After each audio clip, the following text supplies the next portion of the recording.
Boa noite, caros colegas. Boa noite. Nós vamos apresentar aqui um trabalho, um texto apresentado no Congresso, né, de pós-graduação de Letras da Faculdade de Universidade Estadual do Rio de Janeiro, apresentado pela Dercília Simões. Aí o nosso primeiro tópico é a importância da pesquisa, que seria a pesquisa acadêmica, no caso. Aí, o primeiro item ali seria o empobrecimento dos cursos de graduação. Isso foi gerado pelo seguinte, o enxugamento, né, de horas, aula que foi tendo, consequentemente, pelo corte orçamentário das universidades públicas e particulares também, né? E que começou só a usar mais, intuir os alunos a fazerem pesquisas, né? Para daí eles adquirindo conhecimento em cima da área que eles iriam atuar. Só que foi assim, meio de supetão, digamos assim. E foi então, a equipe docente não tinha preparo, nem capacitação para esses trabalhos, né? E foram tendo vários tipos de empecilhos. Por isso o empobrecimento, né, dos cursos, né? O pessoal estava se formando sem ter conhecimento específico da área que eles iam atuar. A difusão da informação é que a ideia, a princípio, da pesquisa seria para que uma pessoa fizesse a pesquisa, isso fosse editado, né, por alguma editora, para que outros fossem usando, assim, fazendo um círculo vicioso, né, mantendo sempre atualizadas as pesquisas. Aí pode passar para o próximo slide, que ainda, a respeito do texto acadêmico, né, ainda cai nesse empobrecimento aí, que os alunos não tinham, entravam nas universidades um pouco sem motivação de leitura, a princípio, né? Que não vinha já ao tempo do ginásio, como nossos colegas anteriores explicaram, né? Não tinha aquele prazer de leitura. Então foi caindo aí na falta de estrutura, principalmente, né? Baseada na instituição, na equipe docente e no passado do graduando, né? E a qualidade dos textos foram ficando muito ruim, que não tinha, que a intenção era que fosse passado por uma editora, para editar isso em livros, para ser usado por todos, só que a editora, como tinha pouca qualidade, não tinha interesse da editora, porque a editora quer uma coisa de qualidade para poder vender. Se ela não tem lucro, então não tinha interesse em editar.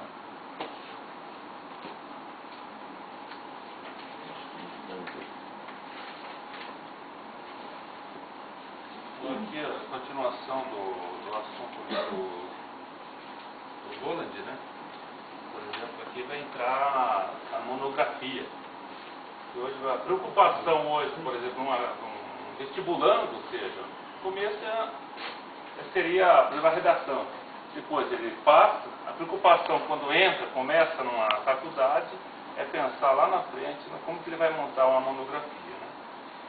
Então, esse é o dilema, né, por exemplo, da produção do texto técnico, científico, né, que qualquer texto, seja de base teórica ou prática, a ordem da produção ele vai seguir uma sequência, por exemplo, o fichamento, o resumo, o desenho e assim por diante. Né.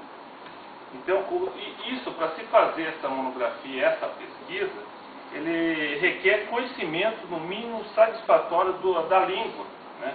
Que vai instrumentar em que seja produzido, porque isso é uma condição que vai, por exemplo, mais na frente, da avaliação do texto que ele está produzindo. Né? E para ajudar, por exemplo, para ele produzir esse texto, ele vai ter que tomar notas, ou seja, anotar o que ele está pesquisando, né? E que seja uma coisa bem feita, que isso vai agilizar, por exemplo, na preparação final. Então, aí entra, por exemplo, para ele fazer uma monografia bem feita, ele vai ter que ter essa sequência. Para ter sequência, ele vai ter que ter por exemplo, esse domínio, por por exemplo, fazer os apontamentos, fazer o fichamento, o resumo e a resenha. E a investigação também. E a produção, por exemplo, a produção pesquisa bibliográfica. Então esses são os modos de temas, né, de notas que eles vão contribuir para são essas as ferramentas eficazes, né, para o desenvolvimento de uma boa pesquisa, onde vai fazer a diferença final na pesquisa. Ou seja, muitas vezes ele faz uma boa pesquisa seguindo as instruções e não vai ficar, por exemplo, copiando textos que já editados, textos escritos, ou seja, ele não vai fazer uma cópia, ele vai fazer uma coisa nova, ou seja, para despertar o interesse do leitor. Também aqui no caso nós fazemos, aqui por exemplo, outro texto aqui que nós vamos ver, a produção técnica científica, e aprender a estudar, né? Por exemplo, aqui que nós vemos aqui, nós fazemos me perdi aqui nas cores.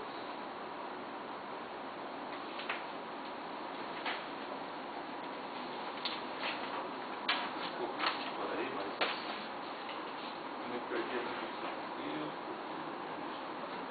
Por exemplo, a dificuldade de pesquisa e da produção do texto monográfico, aqui tomado como sinônimo de texto acadêmico, ela demanda uma incursão acerca do estudar e do aprender, né? Então aqui cumpre ressaltar que há muito que a leitura vem sofrendo processo significativo de transformação. Então desde as primeiras fontes documentadas, produzidas pelo homem, tempos das cavernas, a ler tem sido uma atividade em evolução, de constante e sistemática, mesmo quando se trata da evolução espontânea não orientada por meio da escolarização. Então aqui que nós vemos aqui a leitura, né, por exemplo, é o leitor que nós temos que buscar ler, e através da leitura nós vamos desenvolver o nosso conhecimento em cima de determinado assunto. Então aqui nós vamos ver também a relação entre a leitura e a aprendizagem. Então aqui nós vamos, o processo do estudo implica o aperfeiçoamento das habilidades que envolve o ato de ler. Então aqui a leitura é uma atividade de autocomplicidade. Então, insubstituível no processo de formação do homem integral em si. Então, quer seja a leitura de forma verbal, quer não, o homem ele é um ser sujeito à leitura. Então, a capacidade de interferir e modificar a paisagem resulta de sua interpretação.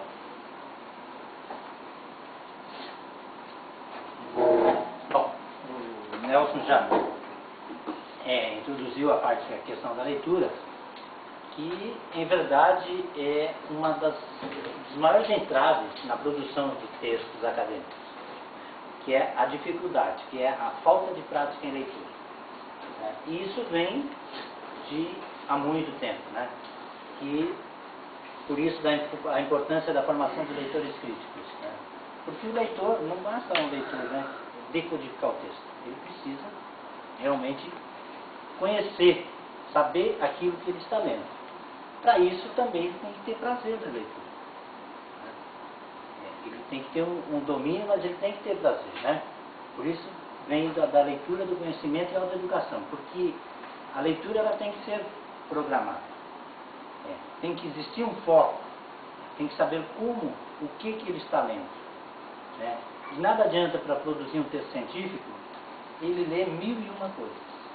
Ele tem que saber, ele tem que direcionar o foco da leitura dele, porque senão ele não vai conseguir. Então, se a gente fosse falar aqui a respeito de formações lá atrás, do que a escola precisa fazer, isso já vem há muito, né, o que a escola precisa fazer, o resgate pelo gosto da leitura, né, pela leitura, realmente a apresentação lá no começo dos textos não verbais, porque ler não é só escrito.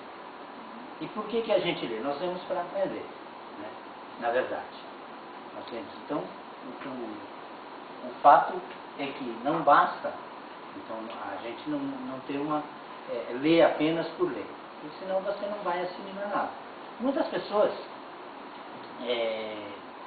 conseguem ler muito, né? Uma velocidade, 1.500 palavras por minuto. E aqui no caso de uma produção acadêmica, a velocidade ela não é importante. O importante é realmente saber discernir aquilo que se está lendo. Todos os tópicos que já foi apresentados a respeito da produção acadêmica, então todas elas se direcionam exatamente para a leitura. Aqui nós buscamos uma citação de Orland, que a leitura é o momento crítico da constituição do texto, o momento privilegiado do processo de interação verbal, uma vez que é nele que se desencadeia o processo de significação. No momento em que se realiza o processo de leitura, se configura o espaço da discursividade em que se instaura um modo de significação específico. Não quer dizer, a leitura é que vai trazer o significado, aquelas coisas aquilo que a pessoa está buscando, ao tema que ela está buscando. Para isso, uma leitura bem feita é necessária na produção do texto acadêmico. Nós colocamos o homem a ser sujeito à leitura.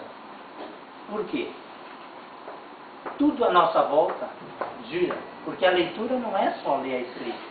A leitura traz a nossa concepção de mundo.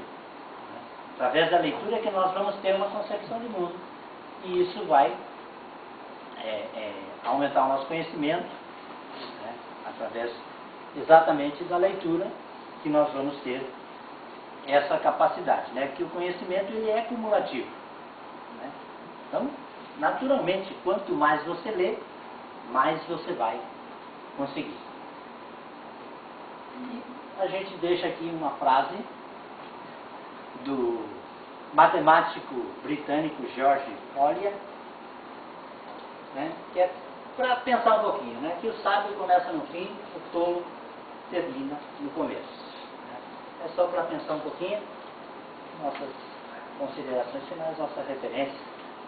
Obrigado.